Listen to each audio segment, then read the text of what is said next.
বাংলাদেশের ক্রিকেট ইতিহাসে আরও একটি গৌরবময় অধ্যায় শুরু হলো।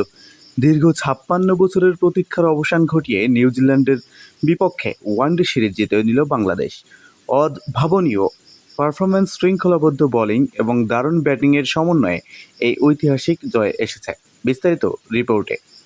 ম্যাচে প্রথমে ব্যাট করতে নেমে বাংলাদেশ নির্ধারিত ৫০ ওভারে ২৬৫ রানের শক্ত একটি অবস্থান তৈরি করে। দলের হয়ে অনবদ্য ইনিংস খেলেন নাজমুল হোসেন শান্ত এবং ক্যাপ্টেন লিটন কুমার দাস। ব্যাট থেকে আসে দুর্দান্ত একটি সেঞ্চুরি, যা দলের বড় সংগ্রহ করতে গুরুত্বপূর্ণ ভূমিকা রাখে। শান্তর ইনিংস ছিল ধৈর্য, টেকনিক এবং আক্রমণাত্মক মানসিকতার এক অনন্য মিশ্রণ। ২৬৬ রানের জবাবে ব্যাট করতে নেমে নিউজিল্যান্ড শুরু থেকেই চাপে পড়ে যায়। বাংলাদেশের বোলারদের নিয়ন্ত্রিত লাইন লেন্থে বল করে প্রতিপক্ষকে কোণঠাসা করে রাখে। বিশেষ করে মুস্তাফিজুর রহমান তার কাটার ও ভেরিয়েশনের জাদু দেখিয়ে ৫টি গুরুত্বপূর্ণ উইকেট তুলে নেন। তার এই বিধ্বংসী বোলিং নিউজিল্যান্ডের ব্যাটিং লাইন আপকে পুরোপুরি ভেঙে দেয়। এছাড়াও অন্যদিকে তরুণ পেসার নাহিদ রানা তার গতি ও আগ্রাসী বোলিং দিয়ে সবাইকে মুগ্ধ করেছেন।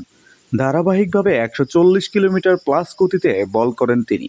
নিউজিল্যান্ডের ব্যাটারদের কঠিন পরীক্ষায় ফেলেন এবং গুরুত্বপূর্ণ ব্রেক থ্রু এনে দেন। বাংলাদেশের এ জয় শুধু একটি ম্যাচ জয় নয়, বরং এটি একটি যুগান্তকারী সাফল্য। নিউজিল্যান্ডের মতো বড় শক্তিশালী দলের বিপক্ষে তাদের সিরিজ ছিনিয়ে নেওয়া নিশ্চয় বড় একটি অর্জন বলে গণ্য। আর এই জয়ের মাধ্যমে টাইগারদের র্যাঙ্কিংয়ে বিশেষ উন্নতির জায়গাও রয়েছে।